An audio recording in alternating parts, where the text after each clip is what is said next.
Okay, so for this video I'm going to go through setting up your games. There's several different modes for your game, and you can figure out exactly what you want to do.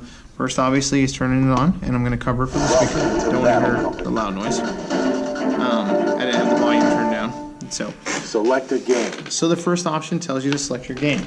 Now you notice that there's this cool color selection right here tells you what kind of option is. As you cycle through the game modes, this changes colors.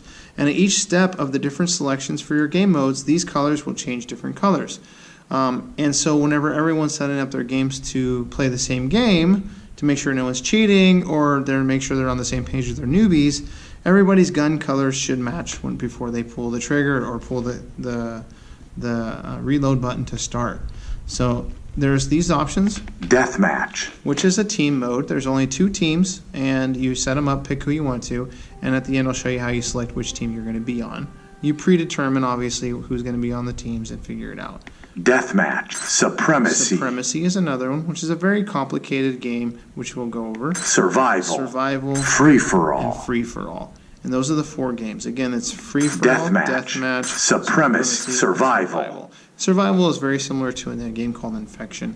But I'm just going to simply go through Free-for-all and go through the options. So whenever you select your game mode, lives, it's going to ask you the first step, which is your lives. How many lives you want. Up 10. And you can go from unlimited and play a game where it's unlimited and just have a time frame or something. 15. You can go 15 lives, 10 lives, 5, 3, 1. and 1, obviously for cool, quick eliminations and fast battles.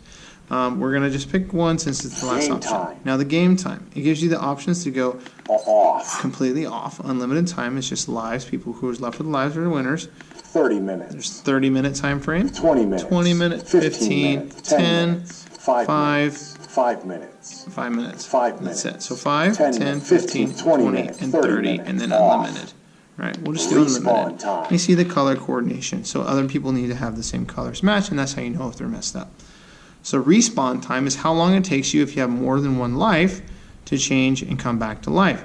Now, how do you respawn? You simply, whenever you're shot and killed, your gun will go black or dark, and then you can no longer fire anything. All you have to do is simply pull the trigger, and that will respawn you and get you started again. Off. So this is off, where whenever you respawn, you come right back away, right? 15 seconds. 15 seconds, 30 seconds, 60 seconds. Ramp 45. I have no idea what ramp 45 is. I've Googled it. I don't know what that means, but whatever. Ramp 40, ramp 90. Ramp 90. Ramp 90. And ramp that's 90. it. Off. So we're going to do off. Volume. Volume. Now you can change the volume settings. 5 is the 5, loudest. And then 4, 3, 2, 1. 1. So that's a lot quieter, more manageable, right? 2. Okay.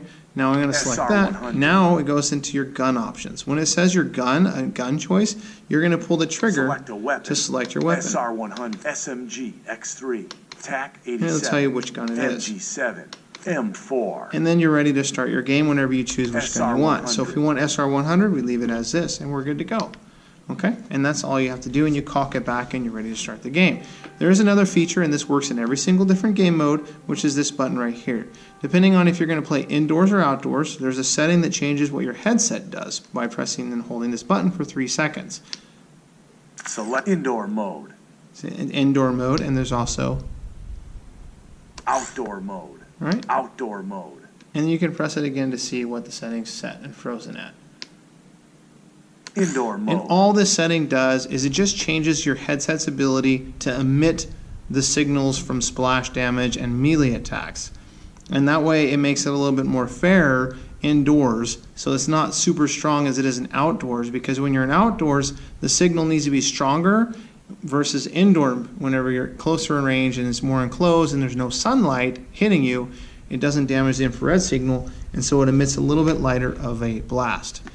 So I've seen some folks post videos saying, oh, the volume's different, and that's baloney. You set the volume on your mode settings and your game settings, but this is just changing how your headset functions, and that's all. Okay, so whenever you're ready to begin the game, all you have to do is caulk it back, and it tells you you're ready to go, right? And then you're free to start using your weapon. And that's how you get the game going. A lot of games that are timed, it's important to probably maybe have some kind of a siren or a horn or a bell that goes off, or even start at a certain time on everybody's watch with the alarm, depending on where you're playing and what logistics you have available. That way everyone can clock it back at the same time. Because if you're on a timed game, you want everyone to start at the same time so their guns turn off when the time is up.